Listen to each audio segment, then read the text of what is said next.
top New York key players. New York State, it's all here. It's only here. Tonight's starting lineup brought to you by BSN Sports. Ricky McGill, the terrific sophomore point guard. E.J. Crawford on the all-freshman team in the league. Seth Casimir coming off a big performance. Will he be able to back that up tonight? Deshaun Much and Jordan Washington round out the starting five for the Gales, who are 20-12 overall. St. Peter's comes in 19-12 with Nick Griffin, Travis Weish, Nnamdi Anechionya, Chaz Patterson, and Twadir Welton. St. Peter's is the number 2 seed in this tournament, facing Tim Cluse's club that is used to getting to the semis and used to getting here at home. As you said, that'd be their first trip to the finals since 2011. For Tim Cluse, it would be his 5th consecutive trip to the MAAC championship game and the 6th in 7 years. That is a dominant record in the MAAC tournament. And as it is, this is Iona's 7th consecutive MAAC semifinal and conference record 22nd overall. That dates back to the 81-82 season. And the only time Tim Cluse didn't get to the championship game, they lost in the semifinals, and his team still got an at-large bid to the NCAA tournament. Weish, Washington flops, no call. And the first bucket of the ball game is by Welton. And a good no call right there. Can't reward the defense if they're just going to flop. Our officials this evening, Rob Riley, Brian O'Connell, and Brandon Cruz. Much, the Buffalo transfer, a little long on his first attempt. And the Peacocks with the basketball. Griffin feeds the post. Welton with 4 quick points. But when you're playing against Iona, you've got to pound the basketball inside to force Jordan Washington to guard. He has foul trouble, finds himself on the bench just about every game. But on the reverse side of it, when you got a guy like Welton that can score it, you also want to play through him no matter who's guarding him. Washington, air ball long. St. Peter's up 4-0 with the basketball. In they go again. This time Washington comes around, knocks the ball loose, and then throws it off the leg of Griffin out of bounds. Good hustle right there by Washington. Well, you know, this is a classic Metro Atlantic Athletic Conference matchup of 2 charter members. Iona's got the all-time winningest program in terms of win percentage. 62% of the time they win.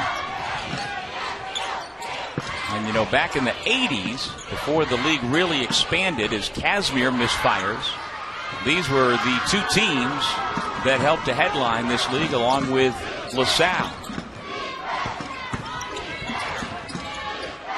Anechionya. Again, they go inside to the big man. Welton kicks it back out this time. On the pull-up, Anechionya off the mark.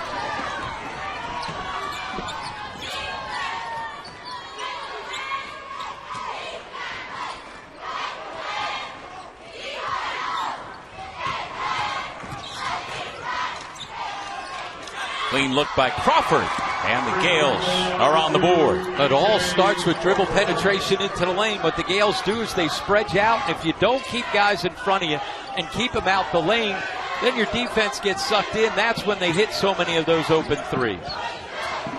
Anechionya finds a soft spot along the baseline and connects. Got to move the basketball against the zone, whether it's the straight 2-3 or the matchup will give you different looks out of it. But ball movement is what gets you those good looks. Well, this series dates all the way back to the 1946-47 season, long before the MAAC was formed. Iona has won, though, 6 of the last 7 meetings between these 2 clubs. From the head of the key, Crawford 1 for 2 now. St. Peter's with it up by 3. And, you know, I mentioned that 2011 championship game that John Dunn and the Peacocks won. Who'd they beat in the finals? Iona. These 2 teams met in the very first MAAC championship final back at the Meadowlands back in the day.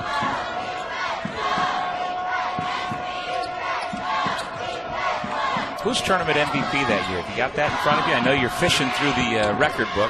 I couldn't find it. And matter of fact, I didn't even get that one confirmed, but I think I got it right here. I remember being at that game. Because Uncle Pat was coaching? Yep. So Rory Grimes was the MVP in '82. There you go. As Iona won in overtime over St. Peter's 66-61. Much for two. So my memory's not completely shot, despite the fact that we've been here for a long time so far this weekend. And that was a long time ago. You must have been still in high school back. Yeah, absolutely.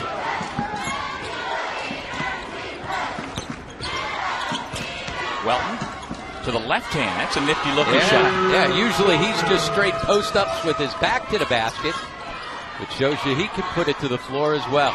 6 quick points. I enjoyed during the press conference for Iona following their quarterfinal victory, the exchange between Tim Cluess and Ced Casimir. Of course, Casimir coming off of the 3 surgeries. He lit it up in their quarterfinal win. Coach says, yeah, expect him to score back championships in '86 and '87 with our friend Mitch Bonaguro at the helm. Holy Cross also in the league at that time. But really, these two programs have as much history as anybody with this conference. Yeah, you think back to those Fordham teams with Tom Penders. Yep. There have always been so many terrific coaches in this league. It's been a fertile proving ground for guys that have been able to go on and have great success at the high major level. Kevon Baker, just like in last night's quarterfinal, right to the bucket and banking it home. Yeah, he might be a 6'1" guard, but he gets a lot of his points in the paint, whether it's on drives, straight drives, putting it to the floor, or he'll also take other guards inside and post them up.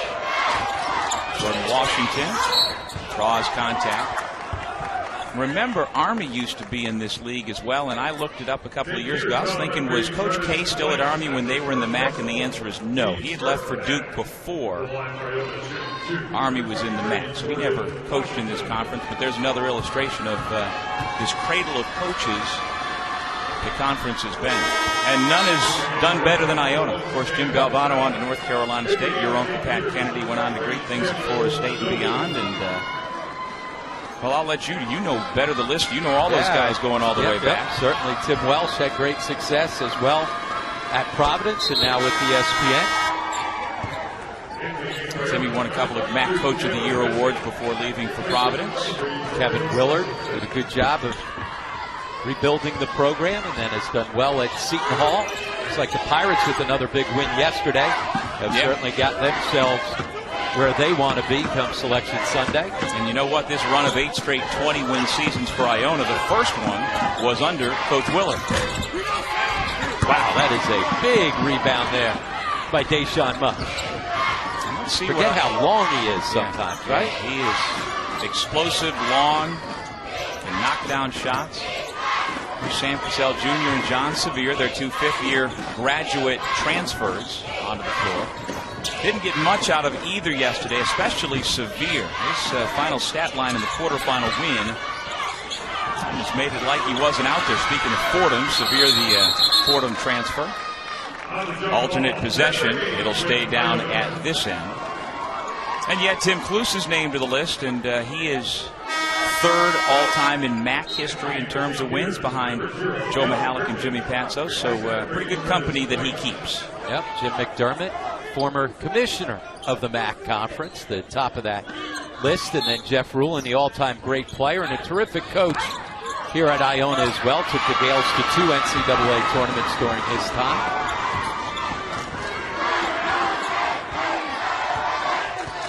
St. Peter's with a basketball, leading by 3.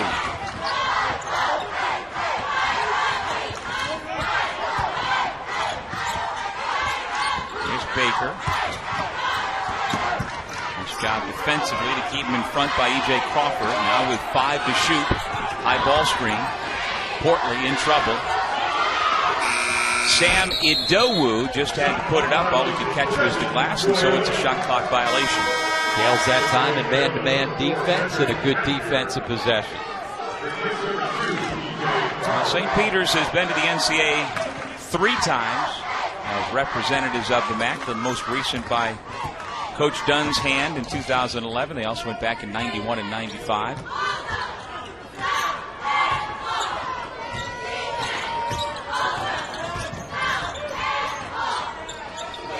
Better defense on the ball that possession against the weave. Now Idowu backed off. I thought they could have had severely punished in that corner on a double team. Yeah, he was in the dead corner. They let him out. Casimir, contact, offensive foul. Well, that is basically the microcosm of what St. Peter's does. It's just quarter court, man-to-man defense. They don't mix things up too much. They do play ball screens differently. They'll double down and get you in some different looks when they send the second guy, but it's very simple and effective, just tough physical man-to-man defense. Patterson on the floor with Griffin, and they go to Baker. Spins around Bessick, who recovers nicely. It's a little different when you're posting up Bessick and not one of those other guards. Now that's as much a jump shot by definition as you will ever see. He elevates. He also has the ball high. It's really hard to get out and challenge it. Gales get so many of their threes dug in transition and on dribble drive and kickouts. That's where they get the majority of it. Much poked it away from Portland. Much dangerous pass, and the Gales catch a break.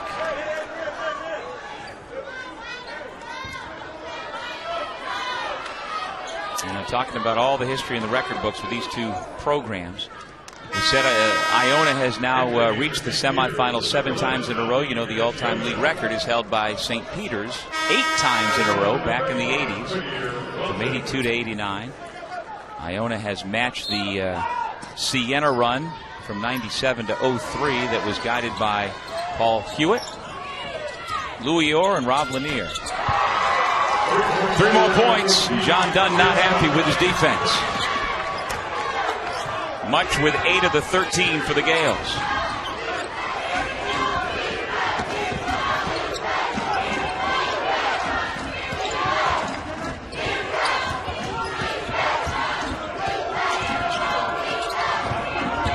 Welton.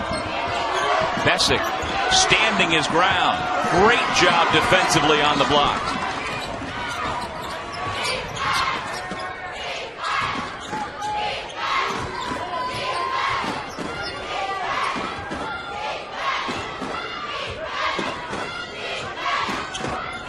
Cassell Jr. got tripped inadvertently by Griffin. No call. Everybody seems to be okay. Casimir with 8 on the shot clock. And a pushing foul along the baseline that sent John Sevier flying. Deshaun Much off to a fast start. Conference, all sorts of talent, and he can be that X-factor kind of guy. Yeah, much like Nico Clariff, he left the team for a little bit, got himself back in, and he was coming off the bench. But the last 3 games, as you said, he's been playing very well, and he's been doing it from the starting lineup. We talked about it yesterday. Great story. After Iona struggled coming down the stretch when they lost 4 out of their last 7 in the regular season, Tim Kluse got upset at his first team. He didn't think they were competing, playing hard. So in practice, the second team was beating him up. He said, you know what, we're going to play winners. We're going to go 3 straight days. Whoever ends up winning, that's who's going to end up starting. And that's exactly what he did. It got Much into the starting lineup because they were able to hold serve and win against the first team. And he's really responded. Washington back in there defending, and that's another nice job. Yeah, Welton had a couple of scores early on, but since then the post defense has really tightened up for Iona. Much rising up again, and he's already into double figures. And as you said, Doug, he gets off the floor. He rises up. He's got a high release of that three-point shot.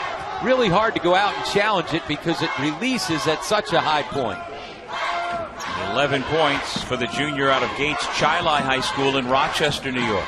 That's already the 4th made 3 for Iona. When they hit 10 or more, they are just about unstoppable. 18-1 on the season when they hit 10 or more threes. There's 3 back for Iona, junior from Springfield, Virginia, with 5 of the 13 points for St. Peter's. And that was a huge stat for John Dunn coming in. He said, we got to defend the three-point line or we're in trouble. In each of the 2 games in the regular season won by Iona, the Gales were above that 10 made 3 field goals mark.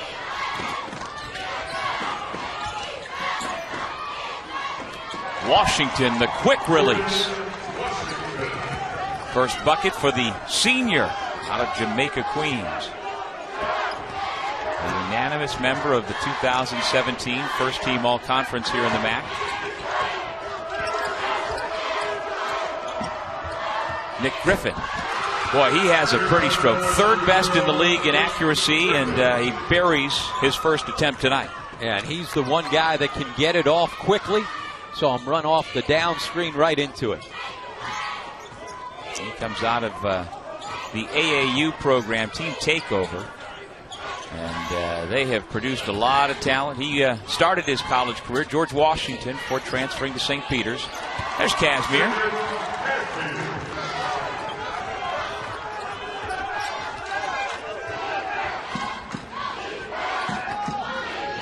Iona into the 1-3-1, nearly gets the turnover and does on the backcourt violation. You can see Deshaun Much just sizing Griffin up. And how about his length at the point of that 1-3-1? Man, I would not want to be a ball handler trying to get around him. Casimir out. And Ricky McGill comes back in. And in for the first time for St. Peter's, Quinn Taylor. Chaz Patterson defending Much. Washington. Welton kept it alive, and Patterson's got it.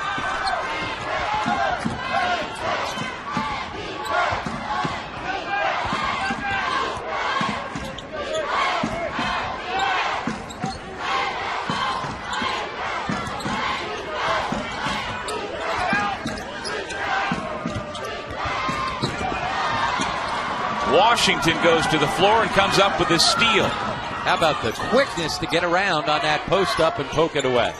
For a man his size to have the quickness he does, he is quite an asset playing basketball. And again, the Gales very active out of the matchup zone. Sam Cassell Jr.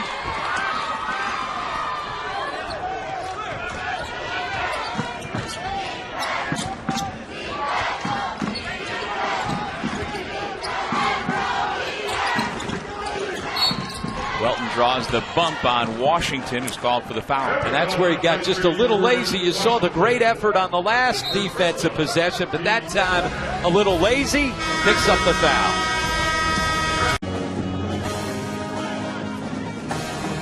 We've had ourselves some good basketball here at the Times Union Center in Albany again this year, and especially our first semifinal, which was a stunner. Monmouth squandered a 17-point second-half lead. Nico Clarith, the Siena sophomore, had the game of his life, really the half of his life. Yeah. And the Saints will play the winner of this one tomorrow night for the title. Only played a couple of minutes in the first half, missed his only shot attempt. So you knew he was just kind of laying in wait to go get 27 in the second half.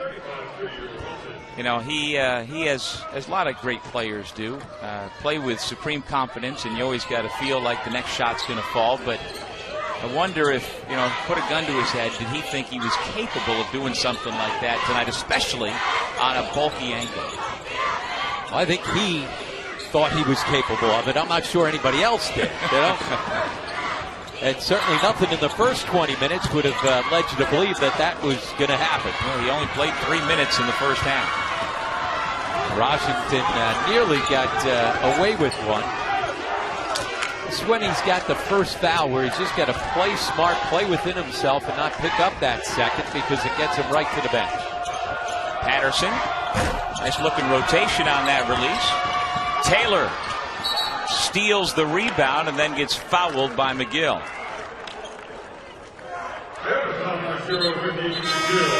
Well, McGill's coming off a tremendous performance in the win over Ryder last night. A career-high 25 points, 6 assists, and again 4 steals. He leads the MAAC in steals. Didn't get Defensive Player of the Year award, but certainly among the better defenders in the MAAC. And only 1 turnover as well. So that's about as good a stat line as you're going to get from your point guard.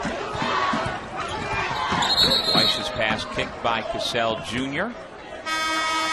And so St. Peter's will keep it out of bounds on the baseline. Much back in. And Crawford takes a seat.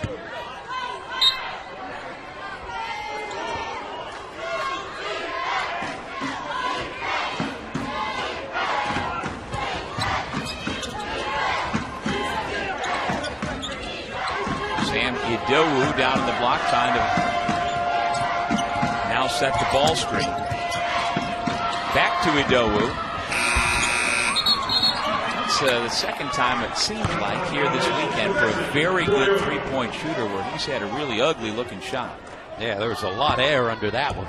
That almost came down wet at hang time, but you're right. 42% on the season, so he can be a pick and pop, but wouldn't know by that release.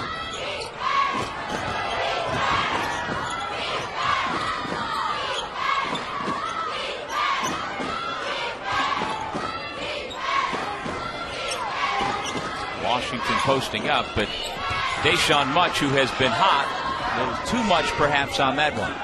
And a good challenge by Chaz Patterson, the defensive player of the year in the MAAC this year, to get out and bother that shot. Once Much hit his first couple, they made the defensive switch, and now Patterson's got the assignment on Much. Here goes Patterson on offense, dump it off Idowu. Doesn't miss from there.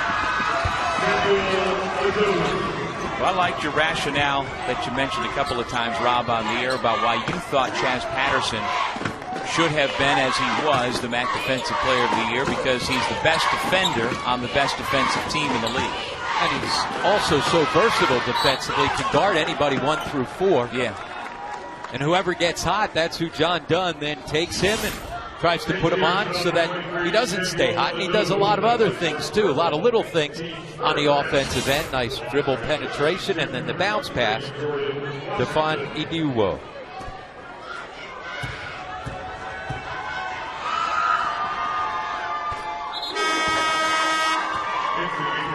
All 3 Washington points have come at the line.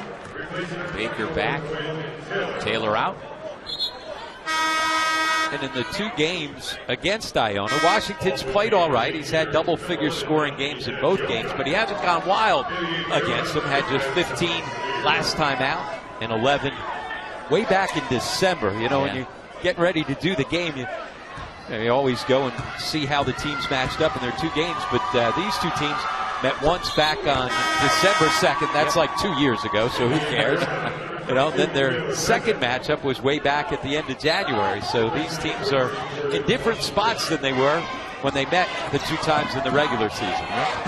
First game was a 14-point difference in Jersey City way back in early December. And then the second game, the rematch, went to overtime in New Rochelle, where the Gales prevailed 69-66. And I would suspect when the MAAC now next year goes to 18 league games instead of 20, we may see the end of those early December matchups. What do the rank and file among the head coaches in the league, the 11 of them, what do you think they feel about those early league games? Oh, they don't like it. They prefer not to. Yeah, because, you know, it's twofold. It breaks up your non-conference schedule, and I think coaches like when those are kind of compartmentalized, right? And then the second thing is, you lose a game or 2 in December, your team may be completely different than it is by the time you get to the end of the year. Didn't Monmouth split its 2 games in December? Didn't Monmouth have a loss early?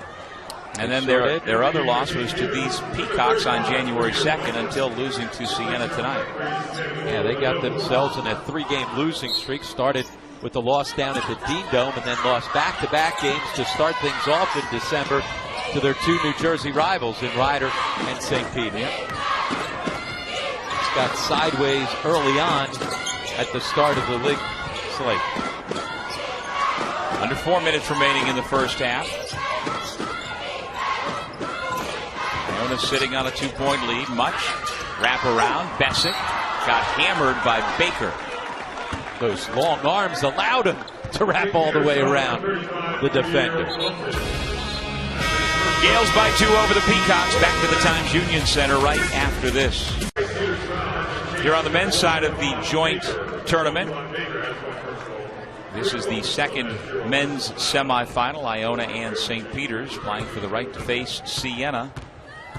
9 o'clock tomorrow. Bessick, a James Madison transfer, gets his first point. He played a couple of years for a gentleman who people in the MAAC are very familiar with, Matt Brady, the former Marist head coach, who was a star point guard at Siena, although that predated Siena being in the MAAC. But Matt Brady originally recruited Taylor Bessick out of Frankfurt High School in Philadelphia. And he's a good change of pace for Jordan Washington. Washington obviously gives him a lot more scoring, but Bessick a very good post defender. Here he is defending Welton. Weiss from 23. And Sevier comes away with it.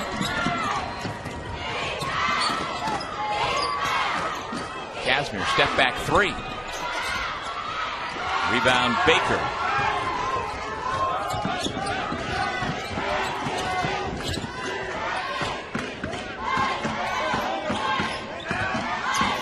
Like St. Peter's has been stuck on 20 for a while. And they can do that. They can have long scoring droughts, trips up the floor where they don't score the basketball, but they don't become 10-0 runs because they get stops at the other end. Yep.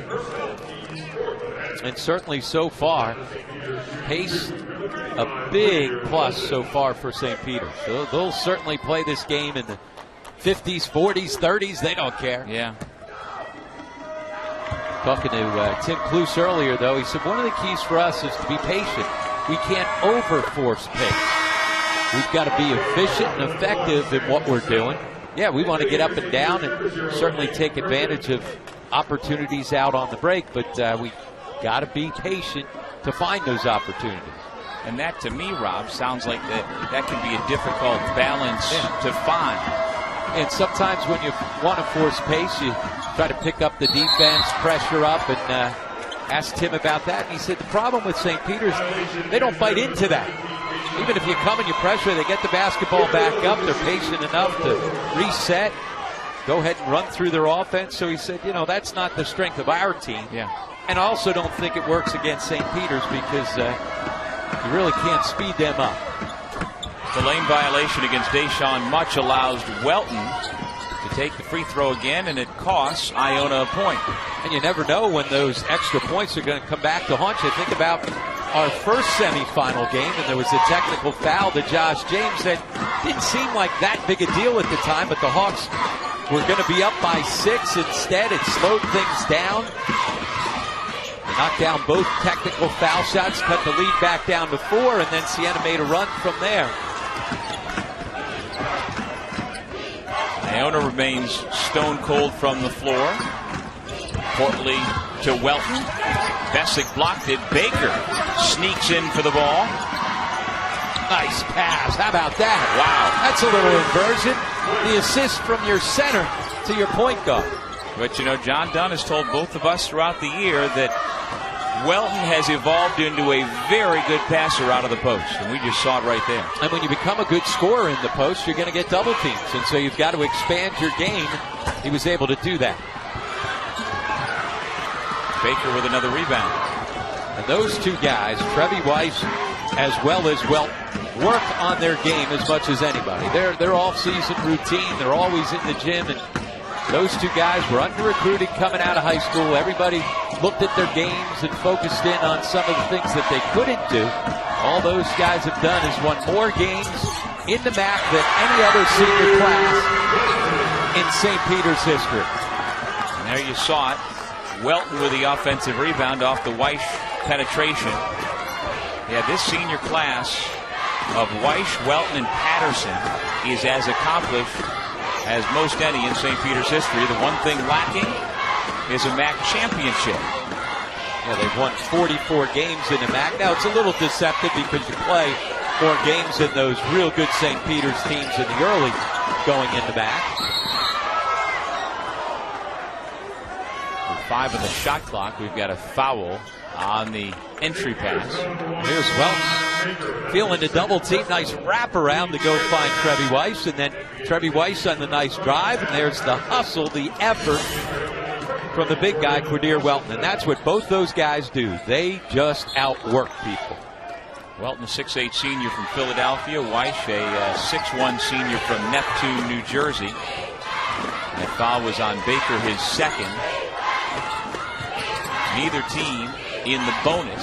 St. Peter's has been called for only 5 fouls. Iona has just 4. Cassell Jr.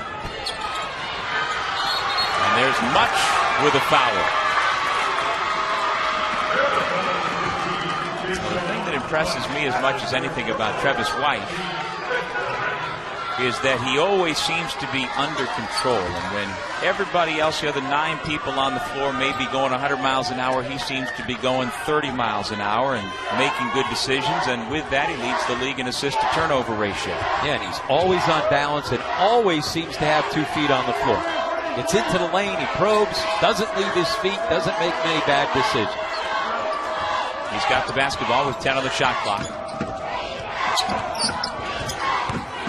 Around Much, and the finger roll. Timeout, Iona. 32nd timeout called by the Gales. And a good timeout right there by Tim Cluse. It's the use it or lose it. And McGill with the 5 on the floor. And they reset the clock to 6.2 seconds on the called timeout. So plenty of time for Iona. They only need about 2.2 to get the ball up the floor and get a shot. McGill. Portley stole it. And then the foul call against McGill with 1.1 on the clock.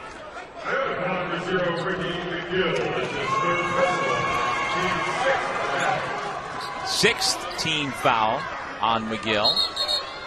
And so let's see if St. Peter's can come up with a shot with 1.1 to play.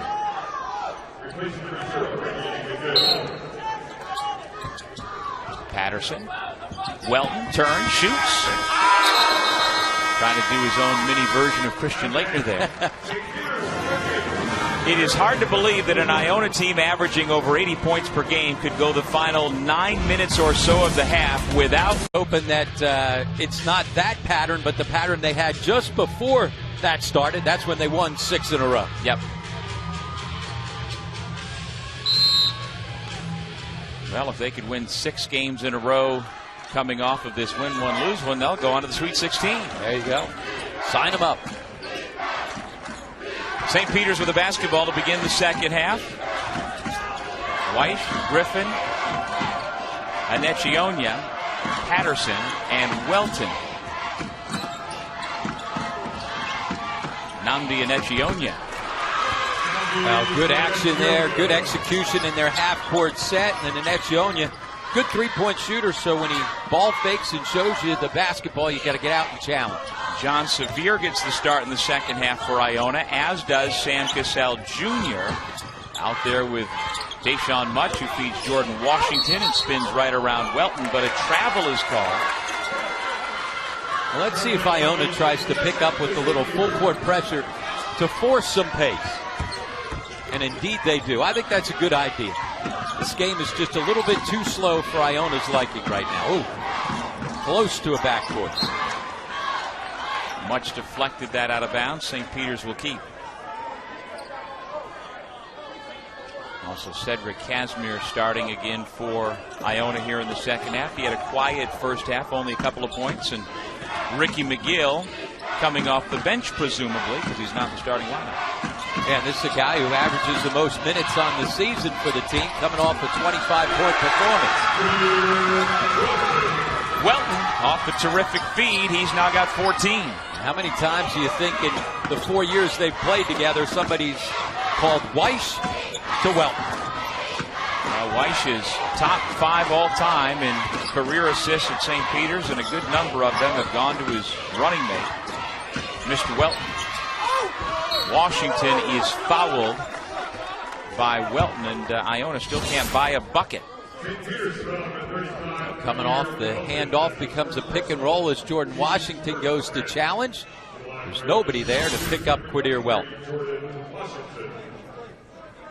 Not sure that Washington needed to give that much help on that, right? His defender basically had Weiss in front of him. He was right there. Sometimes you can overhelp. That was a good example of it. Yeah. And Weiss will not be remembered necessarily in the same sentence as Keedron Clark in terms of great St. Peter's guards, but they have more similarities than you might think. They're the only Peacocks ever with over 1,000 career points and to finish top 5 assists and top 10 in steals in Peacocks history. They get it done in much different ways. 15 on the shot clock. Peacocks fortunate to keep. And that's why I like the pressure defense for Iona, because it forces St. Peter's to play a little quicker.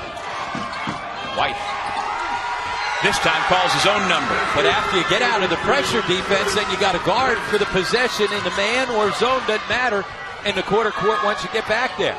It's not all just about coming up with the steal. You then got to be able to transition to play smart D. Sevier for 2. First points of the MAAC tournament for the Fordham transfer. He played 18 scoreless minutes last night, took only 1 shot. This from a guy that scored over 1,250 points in his college career. Welton called for the offensive foul.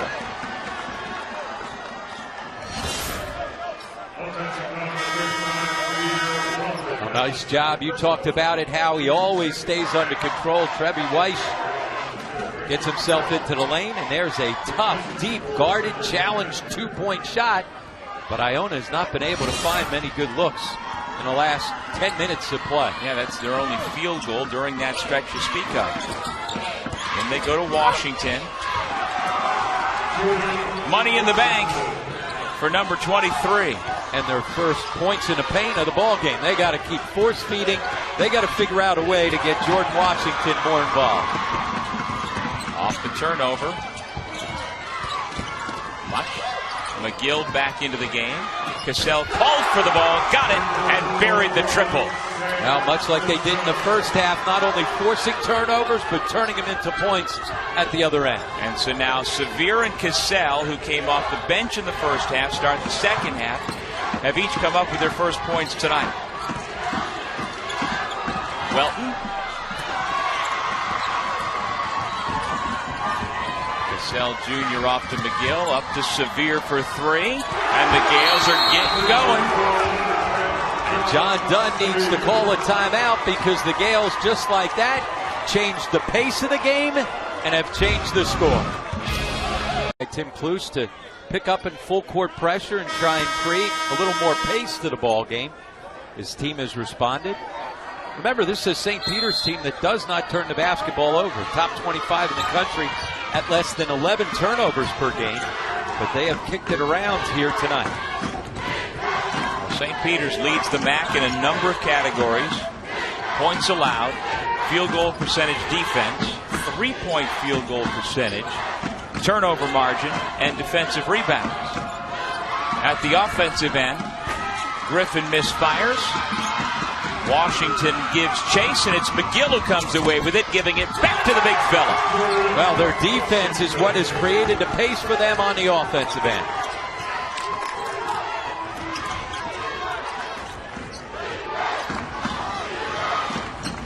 "11 unanswered points for the Gales.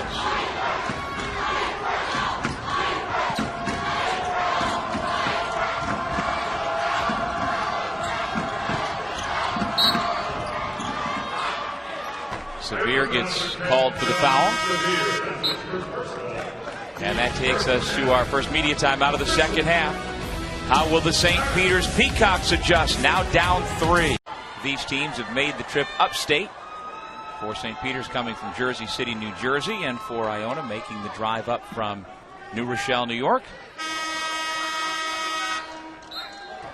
And the Peacocks with the ball, trying to snap an 11-0 run put on the board by the Gales. Antoine Portley has come in. He is capable of putting points on the board.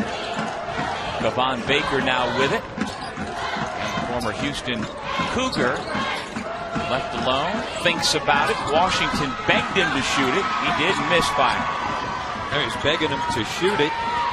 Baker didn't want to take the bait. Baker's a good outside shooter on the season, 44% from 3, but didn't look like he had the confidence to take that shot. Do you think that was a calculated move by Washington, who's going to have a chance for 3? Was it a calculated move by Washington, or did he lose sight of the fact that Baker's a very good 3-point shooter? No, I think he didn't want to come out and challenge that far out. but he's certainly not afraid to go challenge on the offensive glass. He'll mix it up. Much like the quarterfinal game, Washington a non-factor in the first half and coming alive here in the second. Had 16 in the quarterfinal win against Ryder, 14 of those in the second half.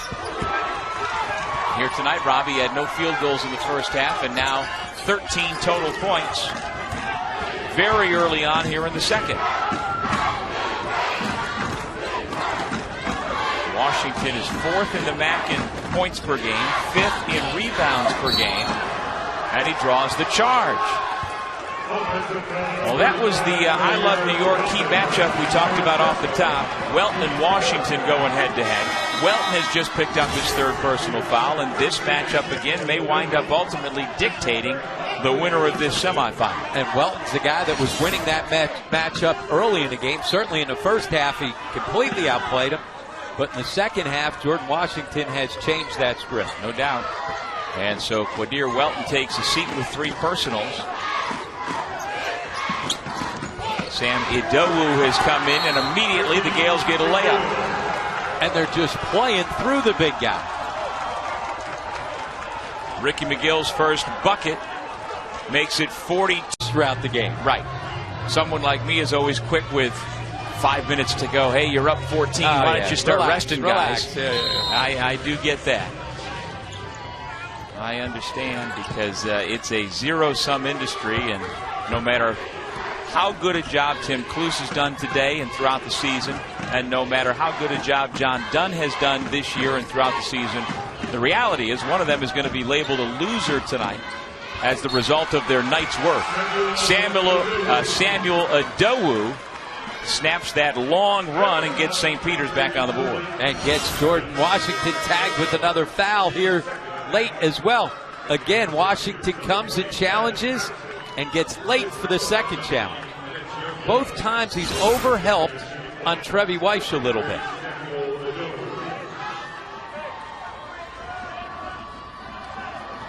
Second foul on Washington. You and I both struggled a little bit with Samuel Idowu's name tonight. Usually I think we're okay with him, but he's gotten us both. I apologize. I do too. Sophomore from Brooklyn. Now has 5 points, draws the Peacocks back to within 5. Here's where St. Peter's got to get back down on the defensive end, lock down, and make it more difficult for Iona. McGill, catch and shoot 3. Too strong. Here comes Travis Weiss. Looks for a trailer. It's Portley. Good look, just couldn't finish. Cassell Jr. And Weiss just bats it up off the glass. Idowu gets the rebound.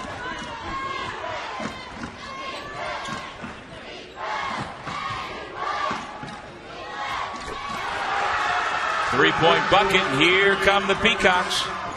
Well, you go behind the screen because you figure Weiss, who's gotten into the lane all game long, he's going to try to get there again.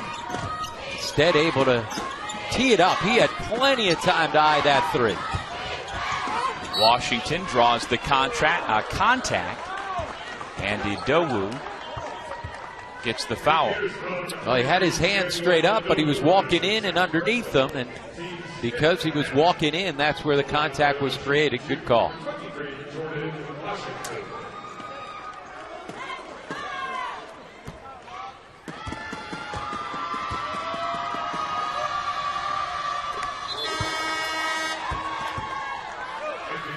Will Jordan Washington get a look in an NBA Summer League? Does he have that sort of chance coming up here in 2017, Rob? I believe he will, because he's got the size and athleticism, and he's got some numbers as well. But he can do some stuff that a lot of guys his size can't. Well, Iona had 3 of its own in the NBA Summer League last year. None of the 3 made rosters this year.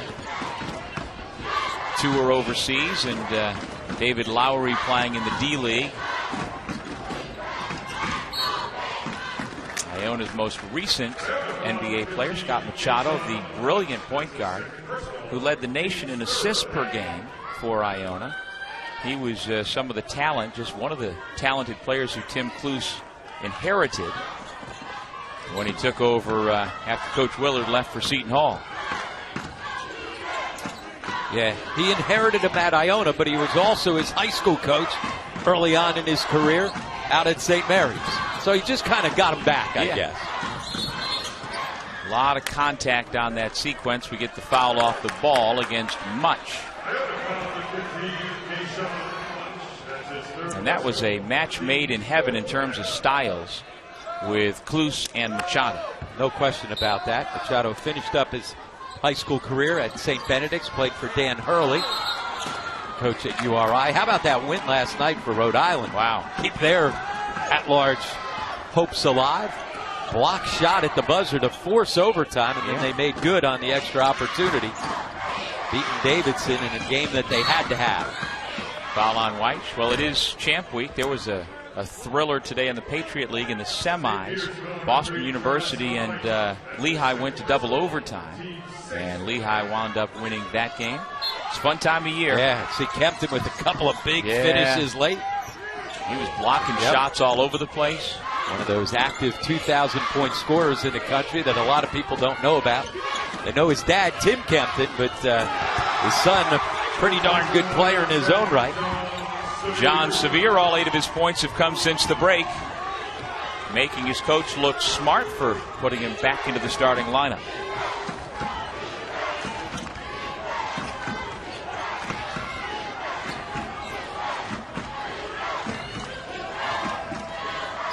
Idowu dives to the hole. He's got McGill trying to defend him, but his teammates go the other way to Baker. Idowu says, I'm going to get that ball in here.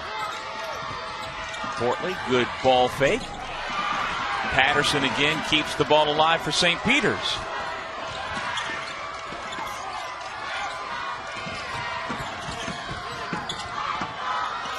Somebody's got to take one of those open looks. How many shot fakes on that possession? Now, there are a lot, but every once in a while, if you're open, you got to be able to step in and make a shot. Little tentative on that possession for the Peacocks. Sevier not tentative.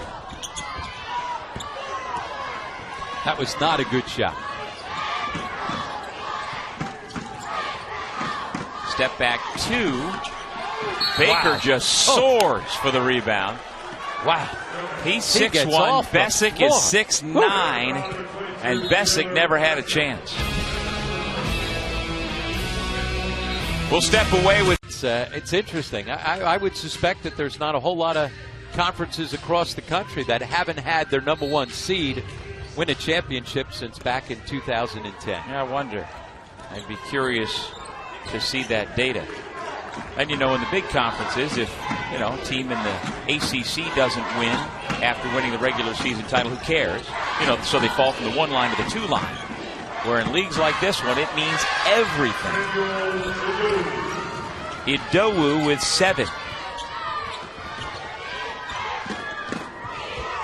St. Peter's got a real good look coming out of that timeout. Let's see what Iona's got. Ricky McGill back in at the point. Casimir.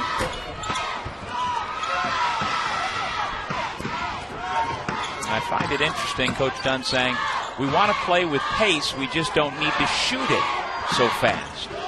What exactly does that mean, Ron? Well, you got to cut, you got to move without the basketball, you got to force them to guard you throughout possessions. You can't stand around.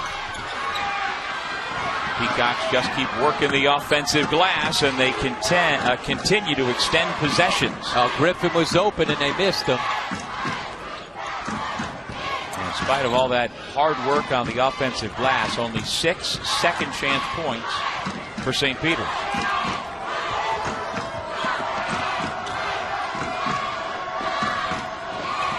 Seven to shoot. Idowu spins away from Bessick and puts up an air ball.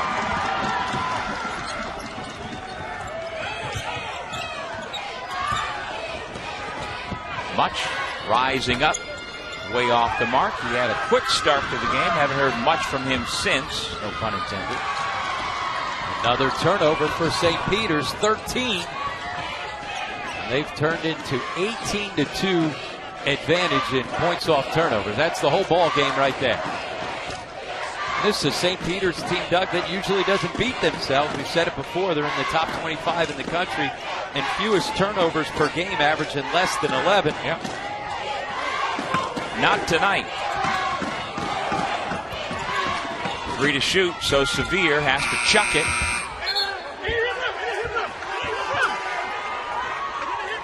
And the buzzer had gone off, but the ball clearly had hit the rim. Yeah, so it should have been a reset. But the ball was going out of bounds, so it should just be whoever saved it out of bounds. Forget the buzzer, play on. Ball went out of bounds. Who was the last to touch? Yep. But sometimes when you hear that buzzer as a player, your natural reaction is to stop. Clearly the ball, I tell you what, I thought it had hit the rim. So did I. It may not have. And remember, that is a situation now where they can go to the monitor to check that. They have missed one right there. But I thought clearly live that it hit the rim. Me too. From our angle, we both thought for sure it hit the rim. Yep, so I can see why they didn't go to check it.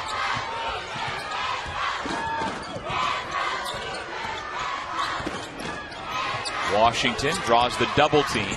Saw Griffin coming to the right, so he spun left and put it in. Absolutely. And what they do is they run the double once he starts dribbling the basketball. So as soon as he put it down, but you're right, he had the vision to see where it was coming from and turned away.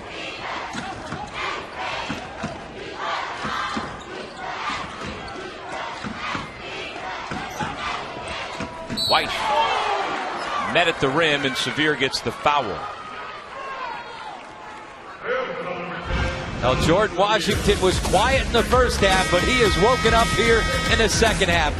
And he has stayed out of foul trouble. Early on, St. Peter's was trying to pound the basketball inside to Welton. That worked. Lately, they've gone away from it.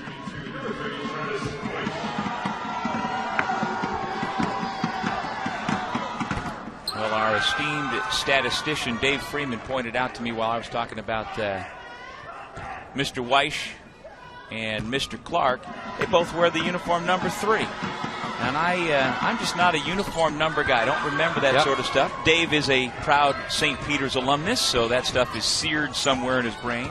Now that you say it, you do remember Kiki with 3? Yeah. Yep. He could throw up those threes.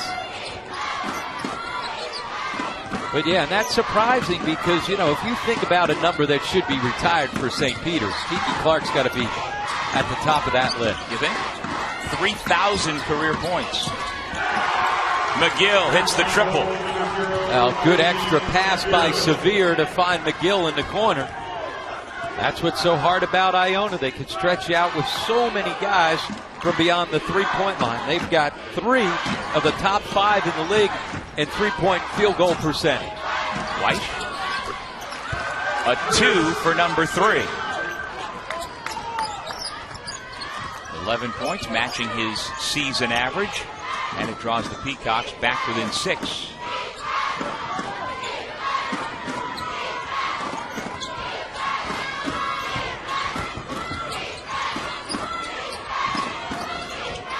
There's Washington before the double team could come, but he misses the jump hook. That was a good post move. And I like the way they brought him out to the perimeter and then dive him into the post so he's not a sitting target for that double.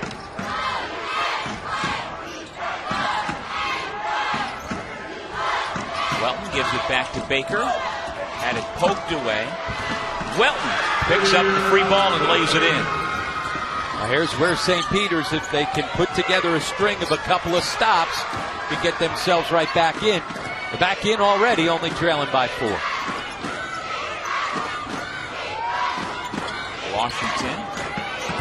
See, as soon as he puts it on the floor, that's when the double comes. And with Welton going to the floor, Washington was alone for his own putback. And it's funny. Iona's only got 5 offensive rebounds, but they've turned them into 10 second chance points. Pretty good. Taking advantage of every extra opportunity.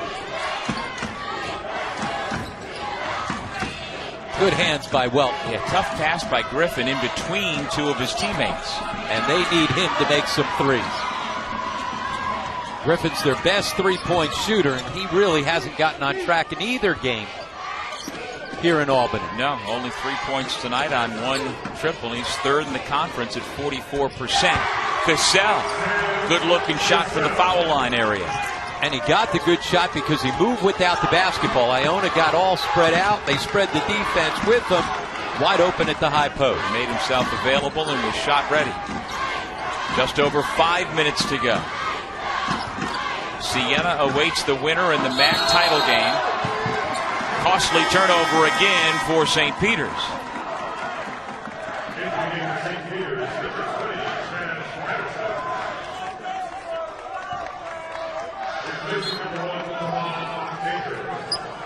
Devon Baker out. And Chaz Patterson comes in. And if you're looking for a stop or 2 or 3, like you said, Rob, a string of stops, good to get Patterson back out there.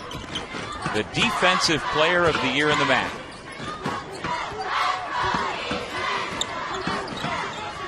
Jordan Washington is calling for the ball to his teammate and using both his first and last names. John Sevier. In case John didn't know he was talking to him. The other John out on the floor.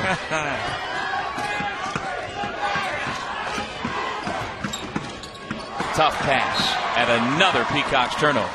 The 15th for St. Peter's. They just have not taken care of the basketball good enough here for John Dunn.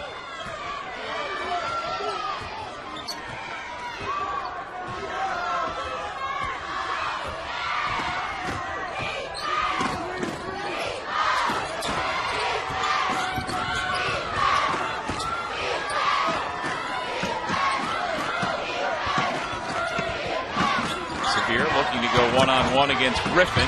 Strong finish with the left. He got by him by just about a half a step, and then the lefty finished in traffic. Big bucket there for the Gales to stretch it back out to double-figure lead.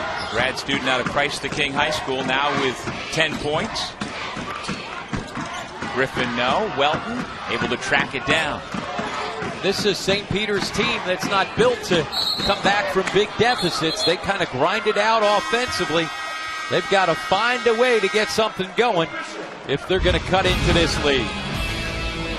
John Sevier with a good move to his left. And so he's sitting on 20. Deshaun Much with 11. John Sevier with 10. All of those coming in the second half.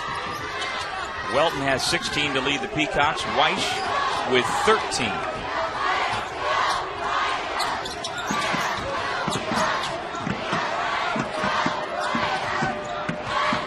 Baker back in. Washington's going to be called for the foul. Says I didn't touch him.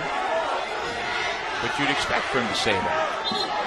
Of course, but what you don't want is to pick up a technical by running with the basketball and your hand down to the other end. You're up by 10. Don't worry about it.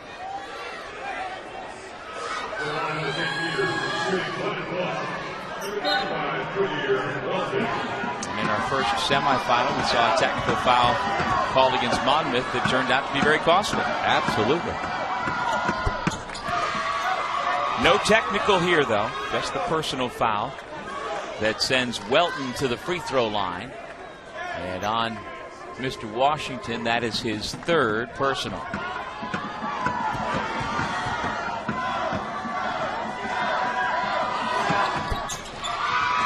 points for Welton.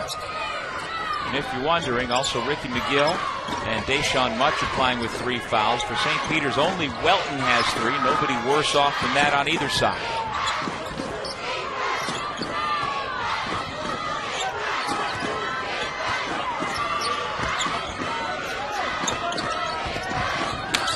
Sevier trying to get around Patterson, who takes that challenge.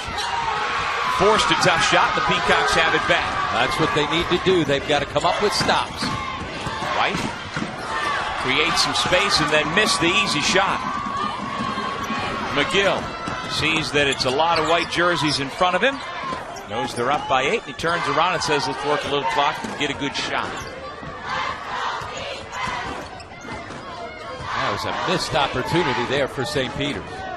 Weiss point blank just put it a little too hard.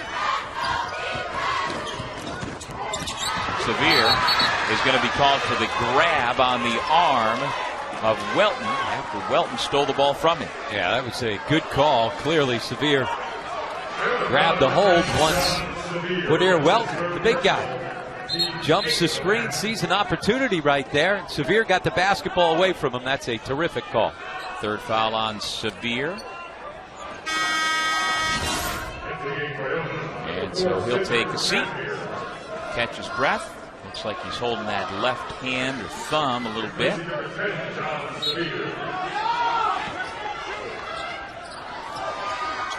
Deshaun Much, said Casimir, Sam Cassell Jr., Jordan Washington, and Ricky McGill defending for Iona. Iona in the matchup. Weiss tries from the right side and can't connect, and then Cassell Jr. gets fouled. There was action after the whistle. That's the third on Baker. And the seventh against St. Peter's. So now both teams are in the bonus. And we will walk to the other end. And when you're down by 8 and you're trying to fight your way back in the ball game, if you get dribble penetration all the way into the lane, you got to be able to convert. Here's a good look at Sam Cassell. He does look like his daddy. Sam Jr. played his high school ball at St. Francis Academy. Grew up in Baltimore. Of course, his dad was a sensational player at Florida State University. And then went on to a long NBA career. Spent 15 seasons at that level as a player. 3 times winning championships, including twice with the Houston Rockets.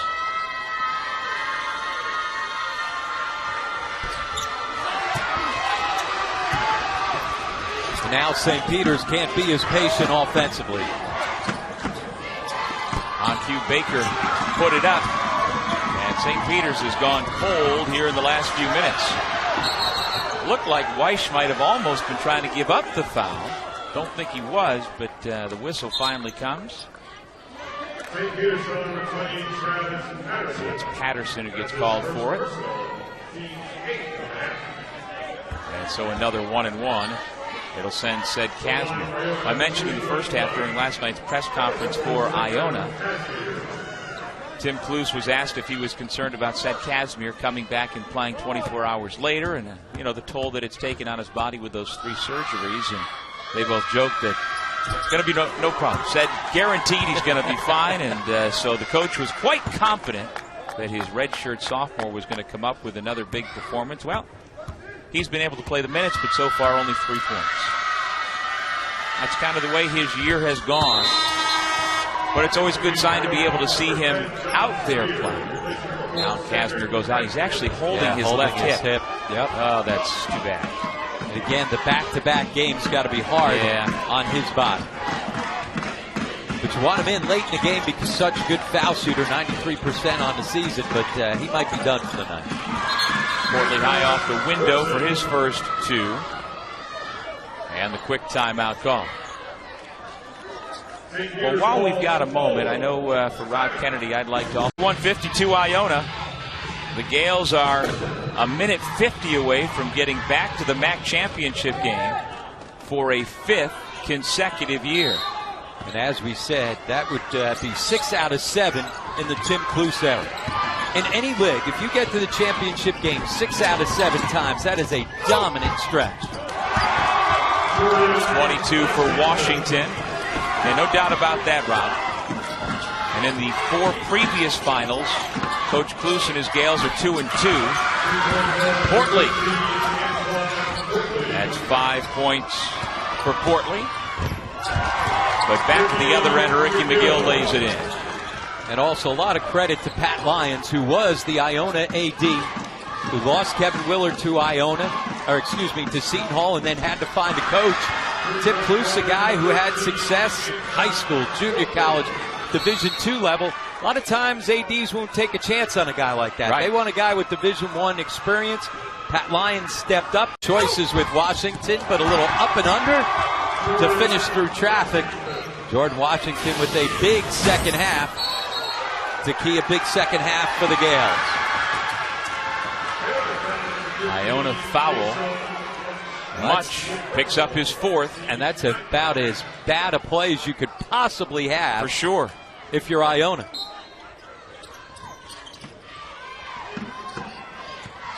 Portley, he's been feeling it. Another swish. And much with those 4 fouls, didn't want to challenge and guard him.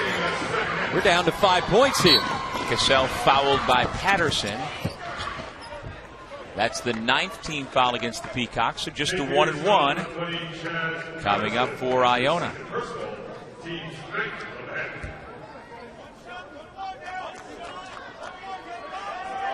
Portly's been the offensive spark here late.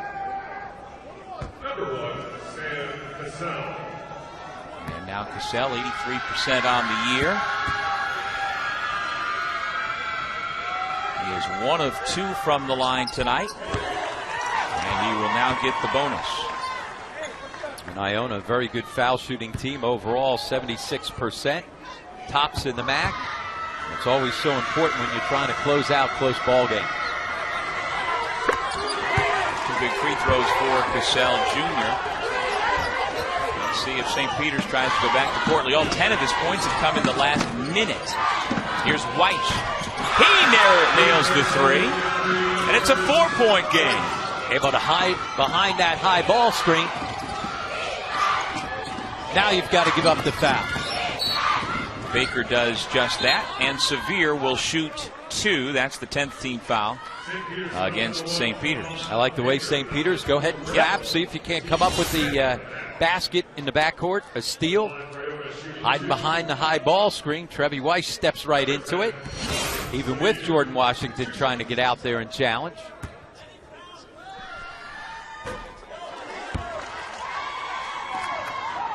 Sevier's got 11 points, all coming since the intermission. And how about when you got all your guards? McGill 80%, Cassell 83%, Sevier 84%, and then Casimir, who's obviously was banged up a little bit, but now coming back into the ball game at 93%. It's a nice luxury for Tim Cluse. He has a team, they lead the MAAC at 76% on free throws, and as you said, Casimir, he once made 44 straight free throws, which is an all-time MAAC record. And now Cassell will go back to the line. Tell you what, Portly almost hit that one. They needed a little bit more of that offensive firepower from Portly earlier in the game. First 38 minutes, though, they didn't get any offense from him. And so St. Peter's stuck 6 with 36.5 seconds to go.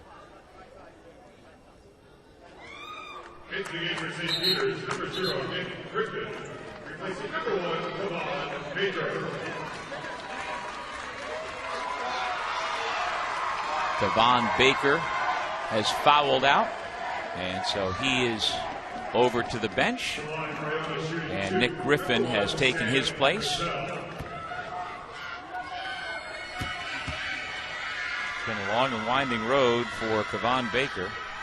Played his freshman year at Florida Atlantic University.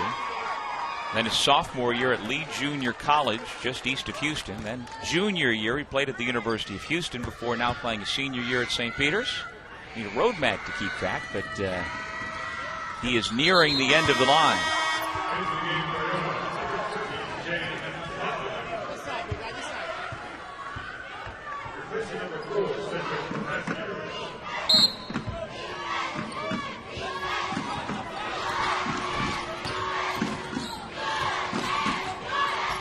Jan Svanderlik into the game for the first time, defending, and looks like he's going to be called for the personal.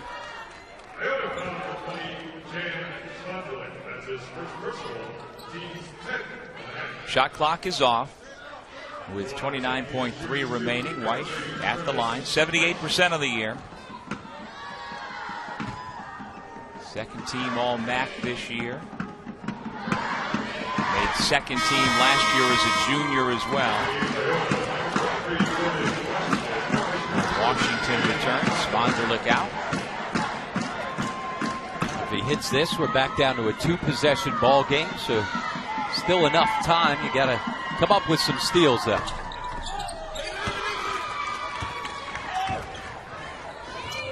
McGill to inbound. Finds Cassell.